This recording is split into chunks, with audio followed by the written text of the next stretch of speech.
I'm a member of Temple Mizpah congregation at the Jewish temple. It was established in 1942.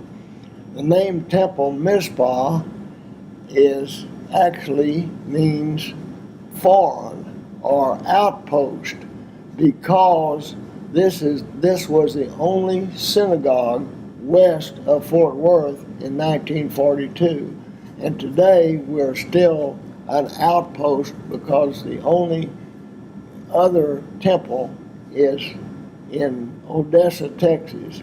So we are still an outpost.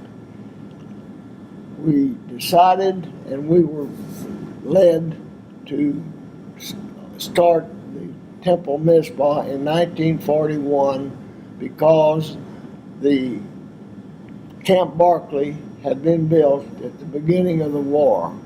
And we had a number of Jewish people here in Abilene, and we had an awful lot of Jewish soldiers.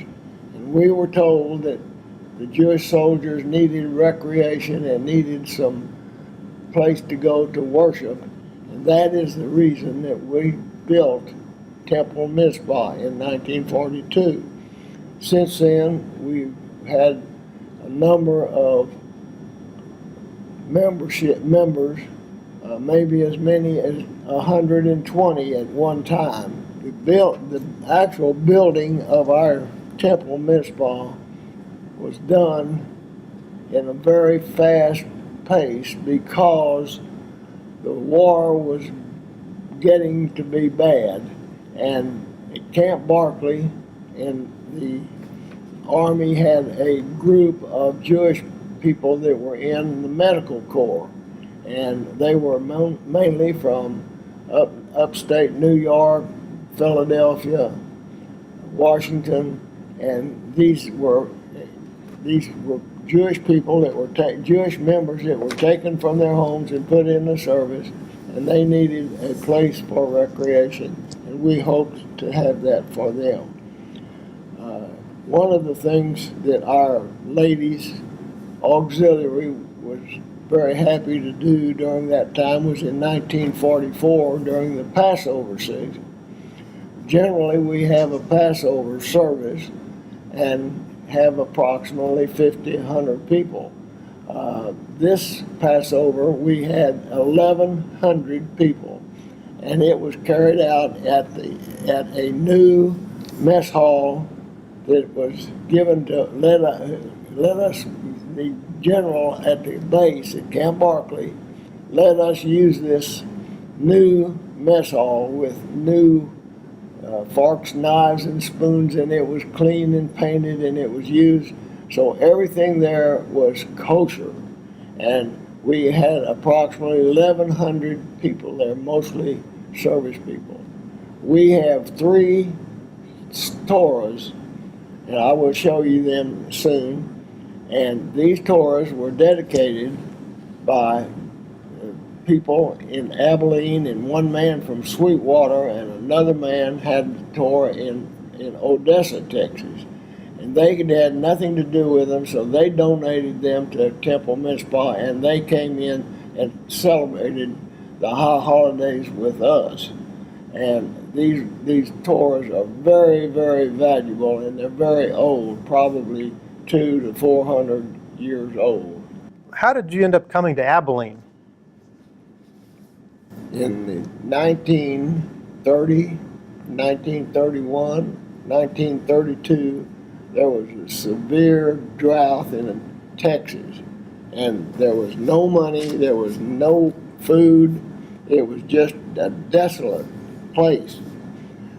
My family, and my mother and father and my sister, myself, lived in San Angelo, and there was no way that my father could make a living there to support his family.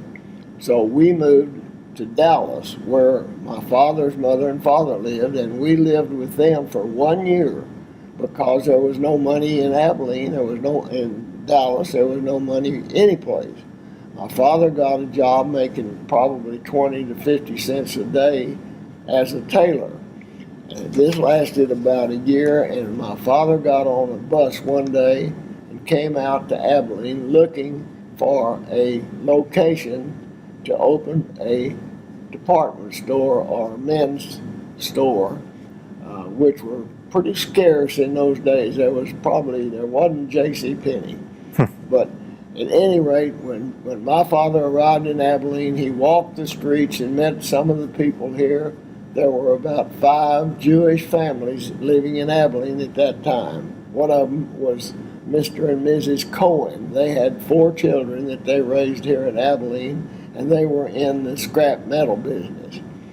My father liked them, they liked him, so my father immediately rented a store at 168 Chestnut on the south side of Abilene, and 2 weeks later, my father and family moved to Abilene from Dallas.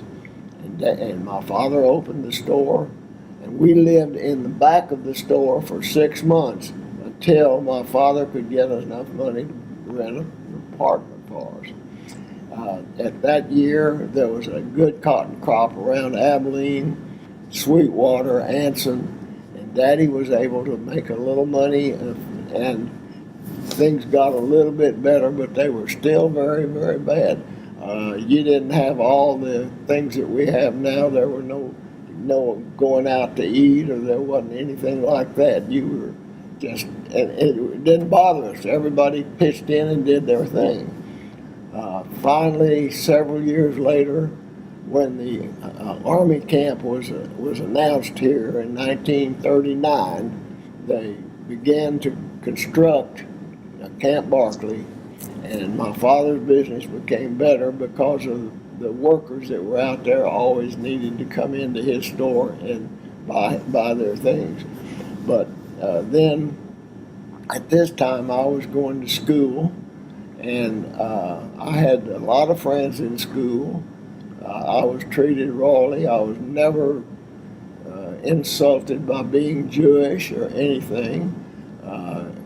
Most of my friends accepted it. They understood that on the high holidays that I did not go to school on Rosh Hashanah or Yom Kippur, and they realized that it was a religious holiday, and I was never insulted of any kind about that, and I appreciated that, and some of those people are still my very close friends even now.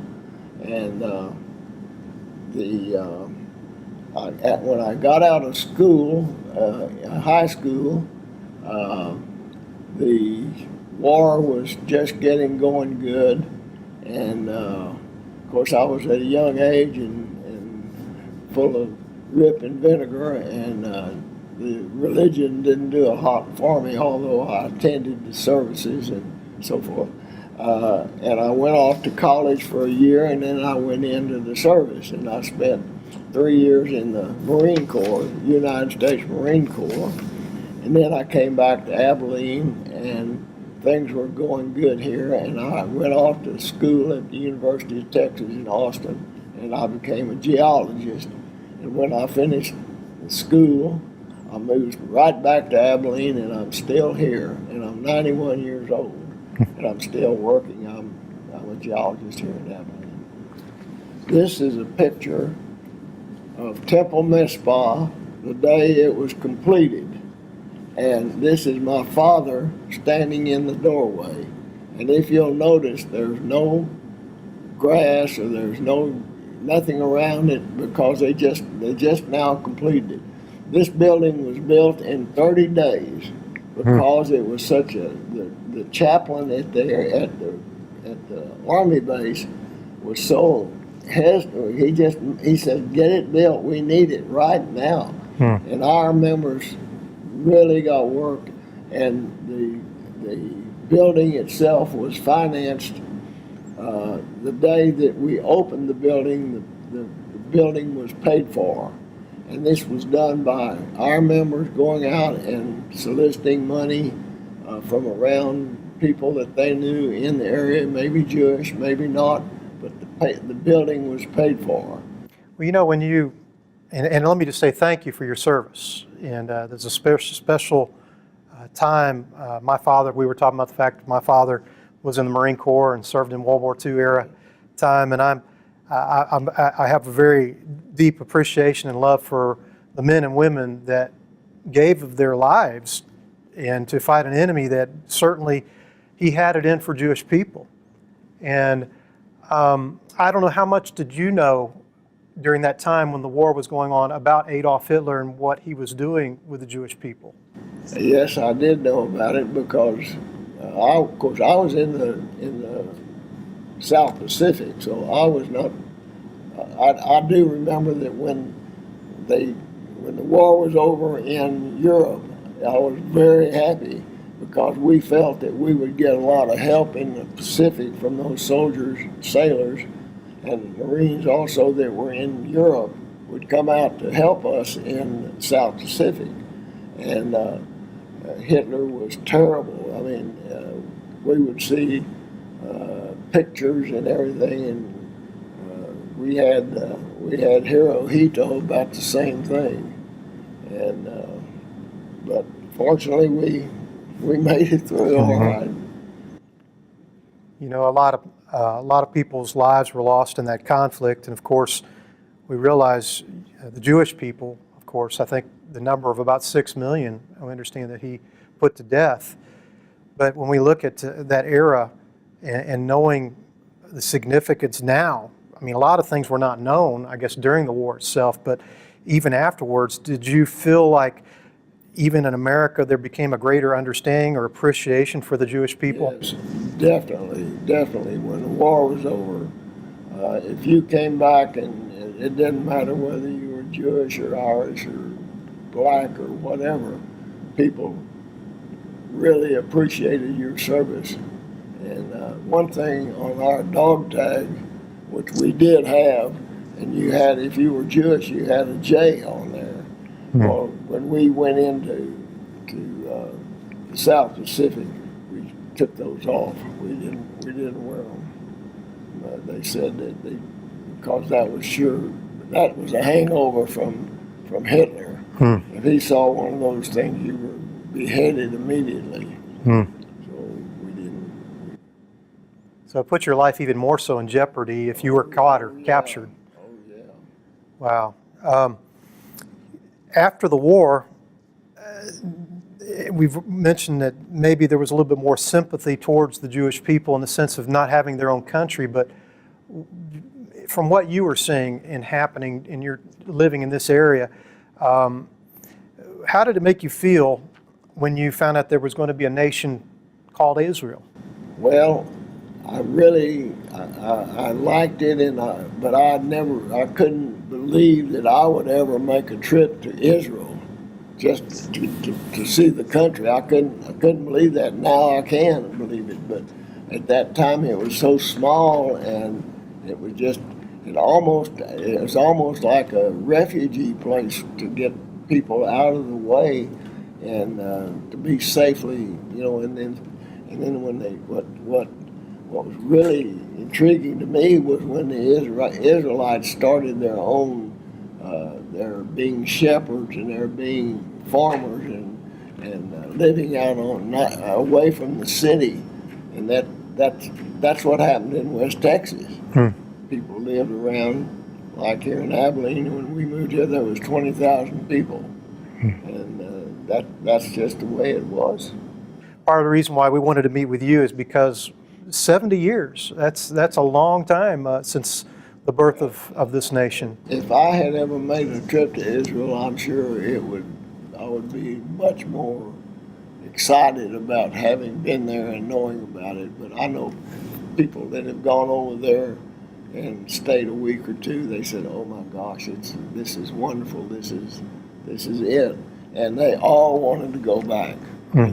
Some of them wanted to live. We have one man in our congregation that went to Israel in probably around 1950, 55, and stayed over there 25 years, was married, had a family, and he decided he wanted to come back, and he came right back to Abilene, and he's right here today.